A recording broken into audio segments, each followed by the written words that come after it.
Alright, what y'all know about these extra hot, wet lemon pepper wings, man? Look at that. I hope y'all eating good while y'all on the road and not just starving yourselves and shit. But anyway, give me about 5 minutes. Get back to the crib. What's good, YouTube? It's your boy, I Like the Bubbles. That's how you pronounce that word that y'all saying is I Like the Bubbles. Or my name on Facebook is Joshua K. Lewis.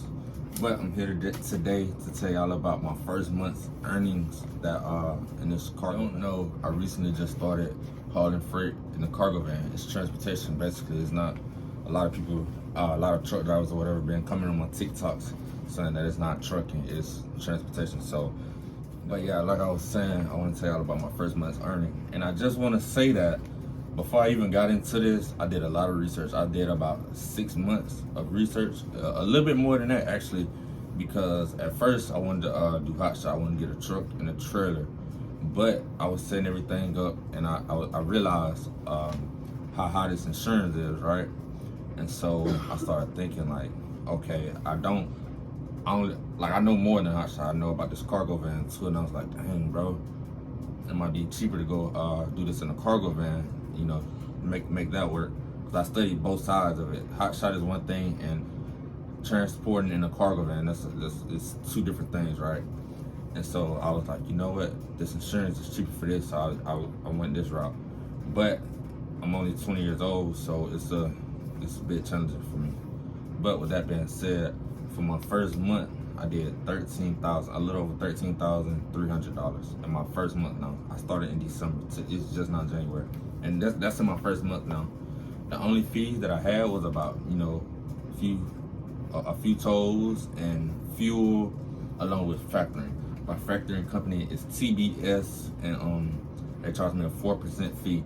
RTS, I heard that was a good factoring company, but they do not, from what I heard, from what the what you call those people, the phone people, the customer service agents, they were telling me that they don't work with cargo vans anymore. So I was like, all right, cool.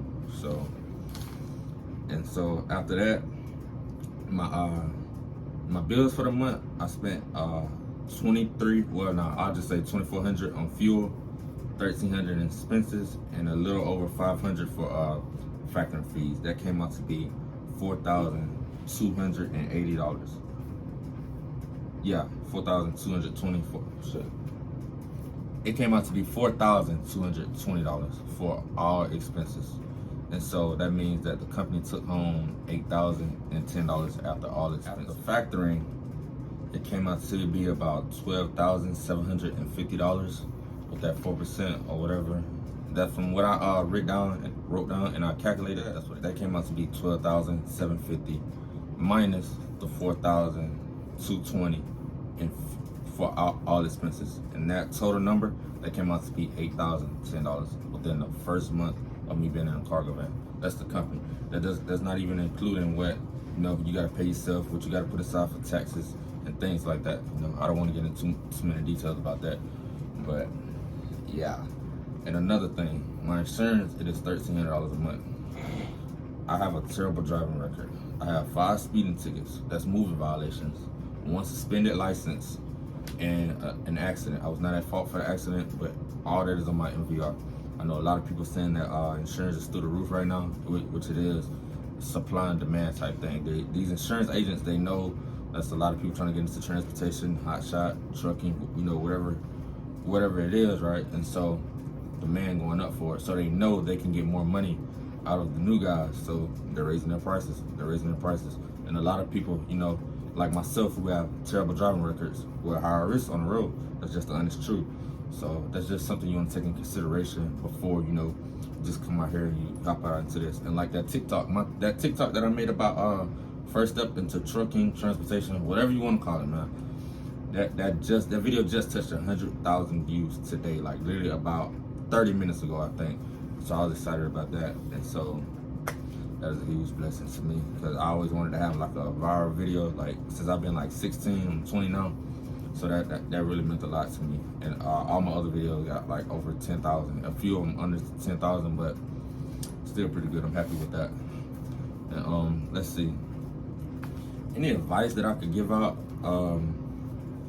is you really want to do your research before getting into this, because it's they say a lot of people hauling freight for cheap, a lot of people working for free. So with that being said, you want to do your research about, you know, whatever you want to get yourself into, whether it's a hot shot, semi, cargo, sprinter, whatever. And you also got to understand, like, a lot of these, I like to call them OGs that's been in this business, that's saying that the first 3-4 months of the year, from December, just the slowest time. And from what I know, that's pretty true. My granddad, he was a trucker. He told me that before as well.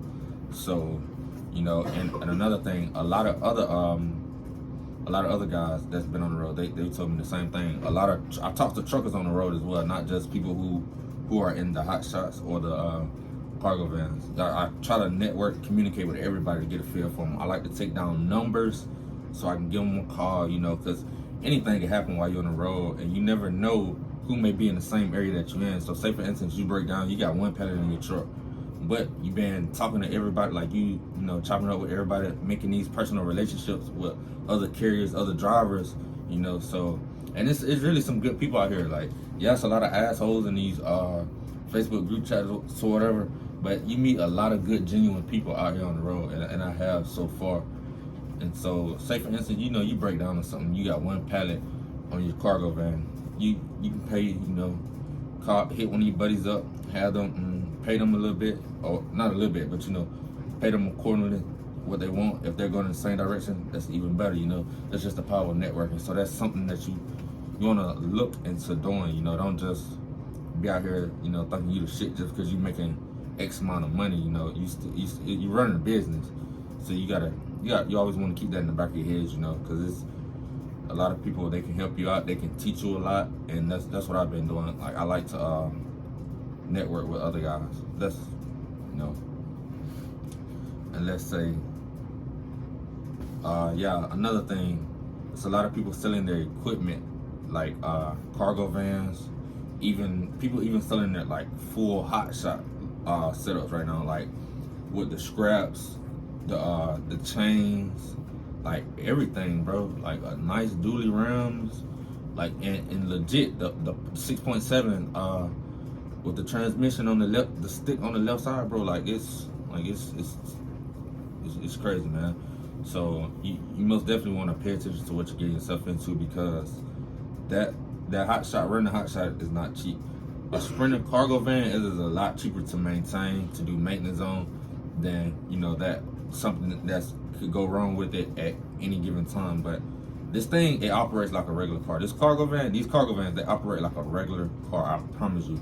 You're under 10,000 pounds. You don't need an ELD log. You don't need any of that. So for all the people that's saying, don't take nothing under $4 a mile, $5 a mile on a cargo van, bro.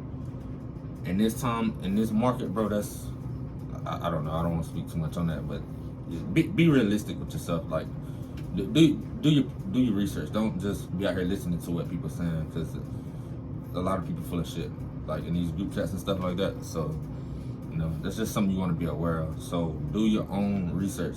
Figure out yourself what you're getting yourself into. And let's say, hey man, you got to hustle, bro. This is not something that's gonna be handed to you at any given point in time, regardless. So with that being said, you need to be the first one up in your area every morning. Like, if you're going to this date, you don't have another load booked, you need to be the first one up. 6:30, 6 o'clock. You gotta keep in mind, like, it's different time zones. Like, say for instance, you go up north at about like Ohio, and then you got like Illinois. Like, you're in a different time zone. So, well, those two states, they're in a different time zone. I think so. I think, if I'm not mistakenly. So you need to make sure that you're up. You know, you're making those calls before anybody else do. Because with these Sprinter van loads, bro, it's a lot of us out here. Especially like the further up north you go, this is a lot more. Also, it's a lot in the Atlanta area, in the Texas area. So you're competing with other drivers, whether you know it or not. And even when y'all, you know, we get on the Selectus load board, the My Virtual Fleet, or DAT, whatever you use, it's always going to be first come, first serve. Or if it's not first come, first serve, it's going to be the person who has the lowest bid. And even if you know, you do have a new MC number, if you put a real cheap bid in there, that broker is going to work with you. That's just the honest truth. Like I didn't see it happen. In a load, I had I bid it on that was coming from Dallas to Denver. I sent the broker 325. I didn't realize that that was a 700-mile drive. I thought it was like a 50-mile drive. I don't know. I woke up too early that morning because I had to go to Dallas, and I sent him the email back, and he was like, okay. But then I sent him another email. I was like, there's no way I'm running that for 325. And then he was like, I told him the rate I wanted. He's like, 90 days under authority, no way. Request rejected. So I was like, you know what? It is what it is, you know. So there's just something that you want to be aware of, you know. Let's say constructive criticism. A lot of people, it's just one guy in one of these group chats with the Sprinter van, cargo vans. They call him the group asshole, right? But really, he's I'm not gonna say he is a bad person or anything, but he gives out a lot of constructive criticism, and people look at it the wrong way. And I've actually, you know, I pay attention to everything he puts in there because he's a very knowledgeable guy. He's been doing this for quite a while now. Shit, as long as I was a baby, for all I know. Like I really think he's been doing it that long, honestly.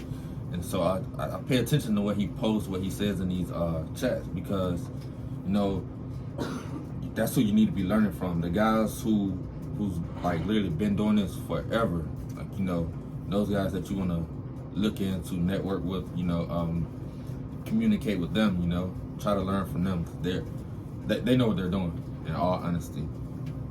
And let's say I want to talk about a few of my mistakes as well. I don't want to just, you know, tell y'all I done made 13 or whatever in a month, in my first month, but I want to tell y'all about the mistakes I made as well. One mistake I made was right, look, as we, you know, I'm pretty sure all y'all know, if a tornado is not moving, it's coming towards you, bro. And so I was in Colorado like about a day or two before Aguilera had got sentenced, right? And there was a dust storm. But like in the middle of that dust storm, it was a rainbow in the sky. It was real pretty and it was real bright. Like I've never seen a rainbow that bright. And so I get on Snapchat, I'm recording. I record the rainbow and it did not save. So I put, you know, I'm still looking at the phone trying to save the snap, but it never saved. And so about 6 seconds later, I look up and everything just got dark. I mean, like dark. Like rocks and everything just started hitting the van, and I got scared, like real scared. So I pulled over off the side of the road, and about 3 seconds later, I did a U-turn because I didn't want to get stuck in there. I didn't know what it was. That was a terrible experience. And so I had thought about it. I started thinking like it was a dead end right here somewhere. So I got back on the phone and I pulled my GPS back up. And right when I looked up, I was at the dead end, and I ran into a little barricade, the dead end barricade. Luckily, it wasn't a wall or nothing, because if it was a concrete wall or something, my van would have been gone, like complete. I would have been out of service. I would have been stuck with this $1,300 insurance note, this $700 truck note, you know, paying it every month. Like, and how was I gonna pay that? No van, no job. So, you know, there's just, you want to be careful, and you want to make sure that you're driving, you know, safely on this road. And let's say another thing I did, you know, all the older guys, they tell you not to put your life before these loads, and I always took heed to it, but I never thought nothing on it specifically, right? So I was just talking about this on my TikTok live last night, as a matter of fact. And so the load I took from New York to Florida, that was a 20-hour drive. Yeah, I think 20-hour drive straight. But I had woke up in Connecticut, dropped that load off, then I deadheaded to New York. So I was driving about maybe I want to say 32, 36 hours straight that day. And as I was coming back, I was headed back to Georgia to my mama's house because I didn't want to sleep in Florida that night. And so as I was coming back, I sat back and I closed my eyes halfway and I fell asleep. And when I did that, the van, I heard a loud boom, and my side mirror, my tow mirror, whatever you want to call it, it hit a guy's truck. But luckily the guy didn't stop, he didn't pull over or nothing like that. He was just looking at me like all pissed off, like, dude, what the fuck type shit. And so when I finally woke up, I realized I was like, I just hit this dude. But I was acting like, I was just in my head, I was thinking like, dang, bro, I don't know what's going on. Shit, I just woke up, like, all honesty, you know. So don't put your life before these lows, because it's not worth it. You got a family to get back home to, you know. And I just posted a video on TikTok about that the other day. If you're not used to driving in these adverse weather conditions or whatever, or you're not driving safe, you're falling asleep, you know, just get off the road, man. It's not safe.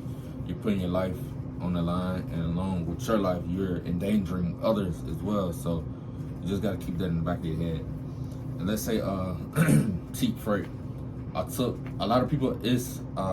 People saying that 80 cents to $1.10 a mile is the most you'll get out of cargo van, and I completely understand that. But I took 3 pallets for 90 cents a mile, and I wasn't too happy with that, because I deadheaded about 180 miles to get there, and I didn't realize that like on the DAT load board, it shows you your deadhead. So I wasn't really too familiar with the app. I was familiar with the app. I knew how to use the app, but I didn't pay attention to that deadhead before I called about that load. And luckily it was early in the morning, and I had enough time to get there. But for 90 cents going, it went 500 miles, and it paid $4.50 for 90 cents for that.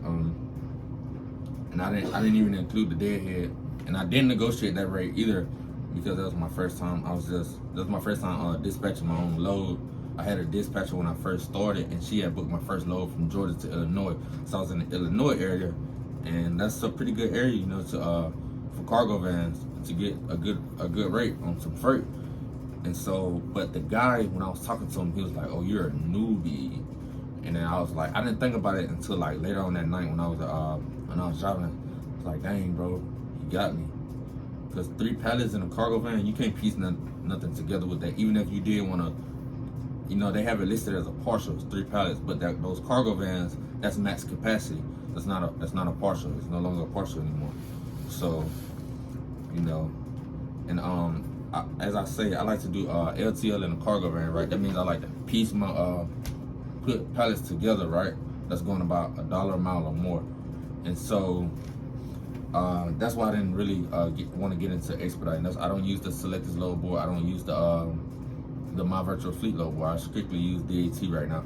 And another reason why I do that is because as a new carrier with a new authority, all these brokers, they do not work with you. So if you're paying $500 for that for the Selectus out, you know, you put in bids, you know, you're losing them. The brokers, they don't want to work with new carriers, and that's just, you know, that's just the honest truth. And that's a part of your research that you need to do, and you need to figure out. So that's why I use the DAT load board, because you can call, you can, you know, explain to them your situation or whatever, and still get a good rate. And I've been doing pretty good with that so far. Like I said, $13,300 in a month. My first month, bro. Like, I gotta know something. I did enough research to make it, you know. So that's just something you want to be aware of. And another thing, like expediters as well, you know, with those load boards. I seen one guy on YouTube, he took a load going 660 miles for, you know, $800. That's not an expedited price. So, you know, that's just something you want to be aware of. You know, that was my 9 to 5 alarm to get up. I need to be getting out the house right now. I keep my alarms on my phone, so I can remind myself every day, like, you know, I was just here. You know, I gotta keep pushing, keep going, because this is not something that's just gonna, like I said earlier, this is not a handout. This is still get your ass up and grind type thing. You know, it's not easy. But you know, with all that being said, I like to go live on TikTok, but I'm gonna start going live on YouTube, because last night I guess somebody found some type of claim against me on TikTok saying I was harassing somebody. So I'm just start going live on YouTube or Instagram. I thought about Instagram, but now I'm gonna go ahead and do it on YouTube, and I'm gonna put the link in my TikTok. The link is actually in my TikTok bio right now. So go follow me on Instagram, TikTok, add me on Snapchat. All 3 of those social medias are I Like the Bubbles. ILIKEDA Bubbles with a Z. That's how you pronounce that. I Like the Bubbles. And if you got questions too, try to comment them down on this video, because I wanna go ahead and try to answer as many questions as I can. And that's what I do on my live videos, but I need to go ahead and do a YouTube video on it as well, because I get asked the same questions every day. Like, I literally got over 100 messages on Instagram, over like 50 on Facebook, and people even added me on Snap now, added me questions. So I can't get back to everybody because once you answer a question, you know, they're gonna come back with something else. So I can't just, you know, text you back, put the phone down. Oh, you text you back again because it's plenty of messages. Like I'll never get back to it, you know. So, you know, just go follow me on those social medias, add me on Snap, and comment any questions you got down below. I'll get to them as soon as I can, I promise. So with all that being said, peace out. Y'all have a good day, and I hope y'all having a productive month in this month of January. Last week was the first week of January, and numbers were looking pretty good. So I want to keep that up going throughout every week this month, so on and so forth. So I hope y'all have a good night. Peace out. Be safe.